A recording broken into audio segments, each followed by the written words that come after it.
Hey everybody, so 2024 has started, and that means I've been sent a ton of amazing books. So it's time for me to do a book haul that I am 100% sure is going to make your TBR explode.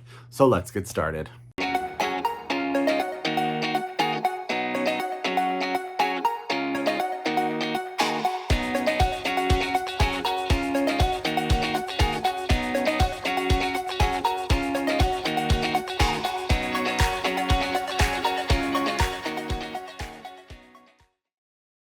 Hi everyone and welcome back to my channel. It's Russell with Ink and Paper Blog. How are you all doing today?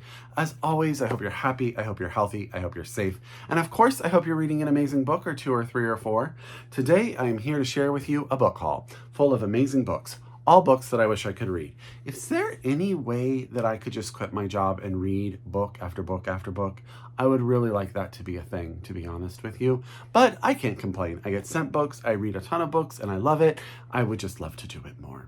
So today, I am really here to make your TBR explode. So get out that pen, get out that paper, get out that Goodreads, however you keep track of your TBR.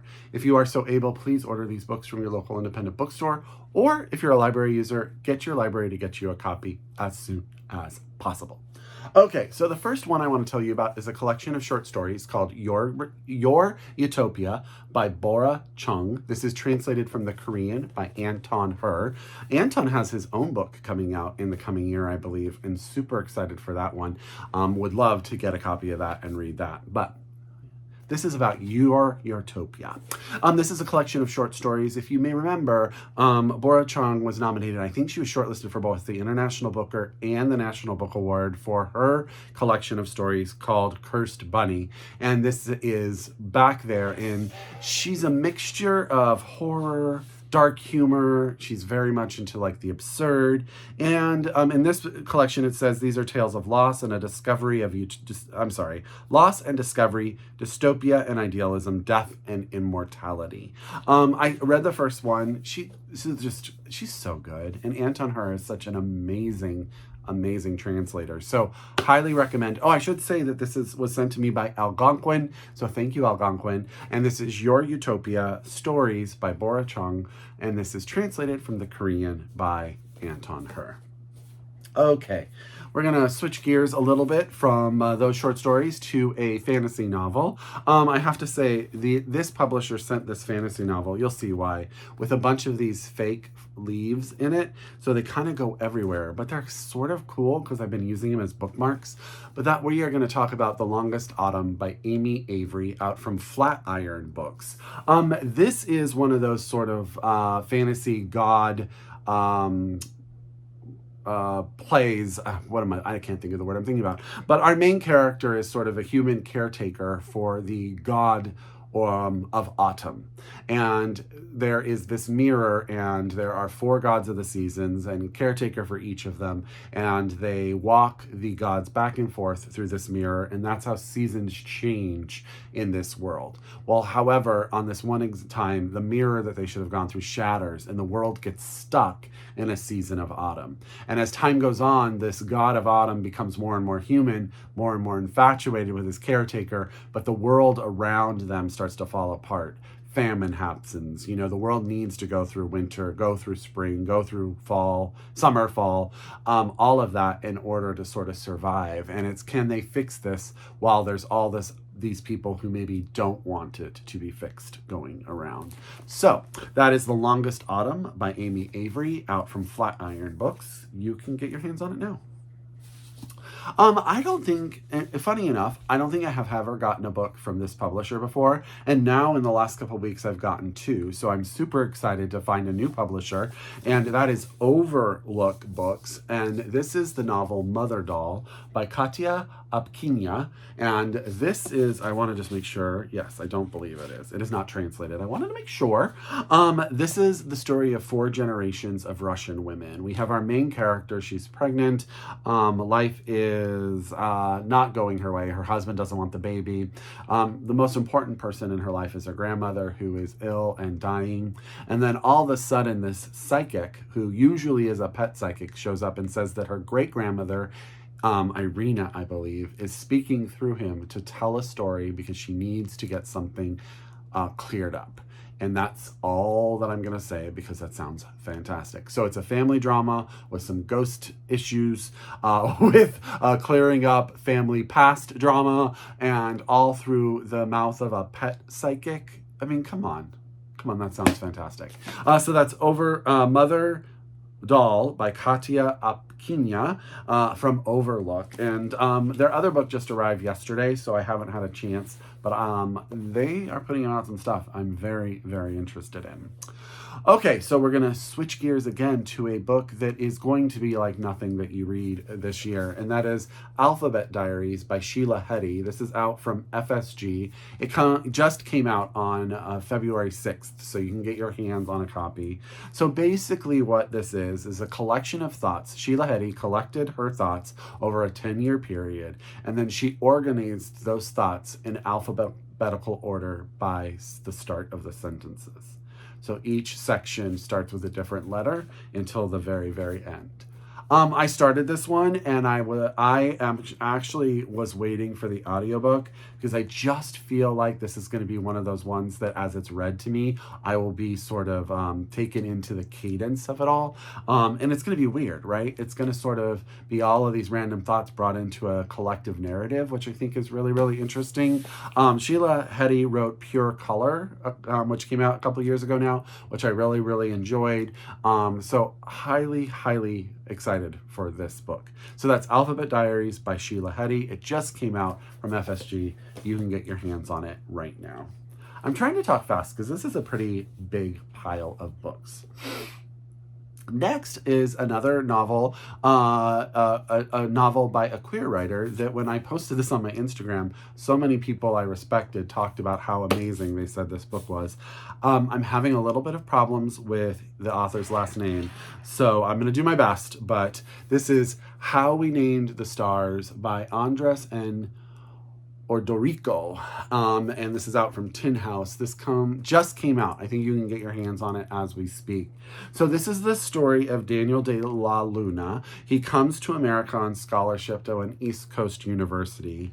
Really, he's named after his uncle. There's a lot of like hope and pressure and family pressure on him. He moves in with his roommate. Their relationship sort of starts as one thing and turns into something else. And he starts to find himself in love with someone. And he knows that that's going to cause issues, and everything's starting to go awry because Sam, who is the man that he is sharing a room with and falling in love with, is starting to hesitate a little, and then a tragedy occurs, and Daniel has to return to Mexico to his family. And when he arrives there, he sort of realizes he's a different person than he was when he left. And what does that mean? How is he going to take that in and reconcile the new parts of himself with his family and who he is supposed to be for them? So I think that everyone I know that has read this book has said nothing but phenomenal things. So that's How We Named the Stars by Andres and Ordorica, and that's out from Tin House. Okay. Let's go fantasy again, y'all. Let's skip around. We want to keep ourselves interested here. And this is Fathomfolk by Eliza Chan. This is out from Orbit. It does come out in February as well. Take a moment for how beautiful that cover is. I held it up there, but now it's up there permanently. My husband has put it in this space. This is the story of a civilization that is separated by really the land above the water and the land below the water. Humans live above the water, and below the water live the Fathomfolk, which include sirens, sea witches, kelpies, and kappas. Our main character is half siren. She gets inaugurated into like the police force and has to work with humans now, and sort of that narrow line of being friends with people who don't really want to be friends with you but having a job to do together. A dragon comes into play that is exiled due to something that the dragon decides to do, and then everything starts to go awry, and Mira, who is our main character, has to sort of keep it all together. These are the type of things I just love. These are the books that I escape into, the worlds that I love. I love these orbit covers so much. They are so beautiful. So that's Fathomfolk by Eliza Chan. I have seen on her Instagram that she is UK based. So if you are in the UK, you can see her traveling around a bunch of UK bookstores. Hopefully she will make it to the US and I will get to see her. Most of the fantasy people that I really, really love, I don't see them travel very much for books events, and that makes me sad, but I do like to support them by reading their series as they put them out. The next book is from the FSG Originals series, and it's a reissue of Termush by Sven Holm. This is translated by Sylvia Clayton. There is an introduction and a foreword by Jeff Vandermeer, who we all love. I don't know much about this book, but it's it's like one of those classic sci-fi things. And then when I read it, I was like, I read the blurb. I was like, I need to read this yesterday. And it sort of reminds me a little bit of parts of WALL-E. It says, Termush caters to every need of its wealthy patrons. First among them, a coveted spot at this exclusive seaside getaway, a resort designed for the end of the world. Everyone within its walls has been promised full protection from the after effects of the disaster. The staff work behind the scenes to create calm and frictionless moods. They pipe soothing music into the halls and quickly remove the dead birds that fall out of the sky. But the specter of death remains. Recon teams come and go in protective gear. Fear of contamination spreads as the hotel cautiously welcomes survivors, only to then censor news of their arrival. As the days pass, the veneer of control begins to crack, and it becomes clear that the residents of Termush can insulate themselves from neither the physical effects nor neither the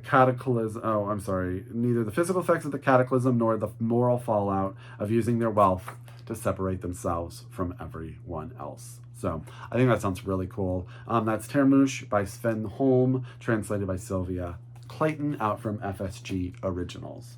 Okay, I have a few more. I told you this was a long video full of amazing books, y'all.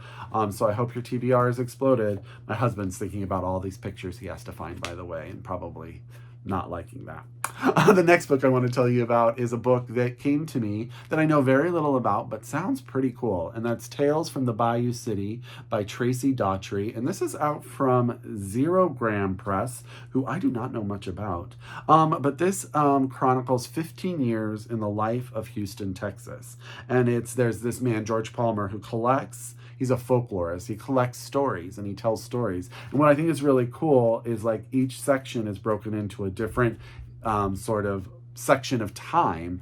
So you sort of get to see Houston through many different points of view, but also as time goes forward, which I think is pretty interesting.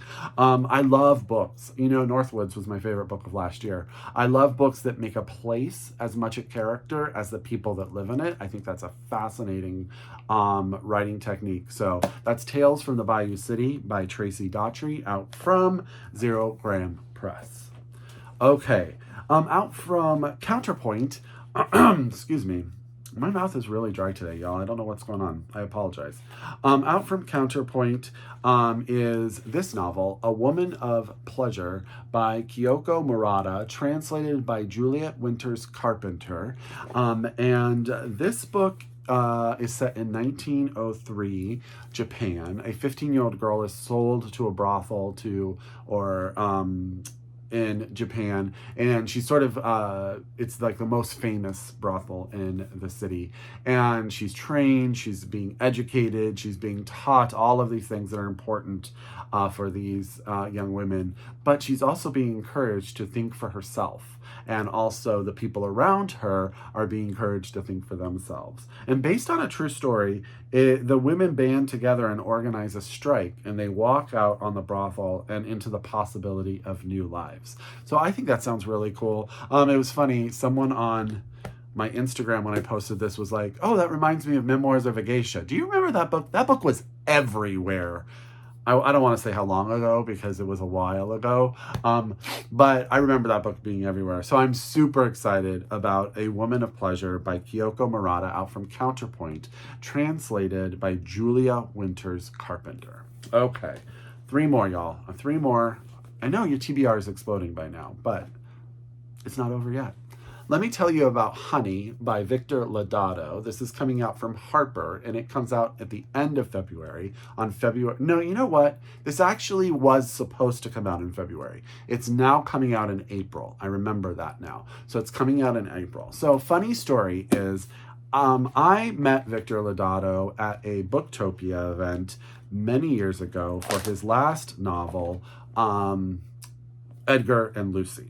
Now, I never expected Victor Lodato to remember who I was. I sat in on a meeting. I think we were at a dinner together, but he made an impression on me. His book made an impression on me. So of course I remembered him. His book is actually up here on the shelf, signed.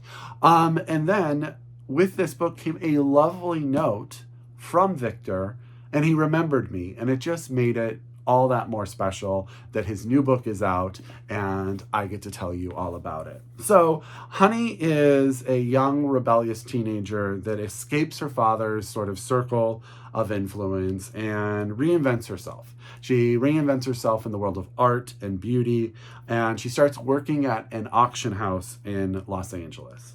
But now, like at the end of her life, as the twilight years, as the back of the book says, she decides to return home, and a couple things happen. One, she unexpectedly starts to fall in love. Two, she meets her grandnephew, Michael, who bursts into her life, as it says, in what appears to be a drug-fueled frenzy, and her Lexus gets jacked. It's hard to keep minding her own business. As old cruelties begin to resurface, Honey is no longer sure what she really wants, to forgive or to avenge. What I remember about Edgar and Lucy is how vivid those characters were. So I am 100% Victor Lodato is going to be able to, like Honey is going to be almost like sitting in front of me as I read this book. I am super excited, and I'm really thrilled for him that he has a new book out. Go back, read Edgar and Lucy until this book comes out. You will not be disappointed. That's Honey by Victor Lodato. It's coming out in April from Harper. Okay. I talked about UnNamed Press in my last video. They are very special to me, and they did send me another book that I want to tell you about, and that's But the Girl by Jessica Zhan May Yu, out in March of 2024.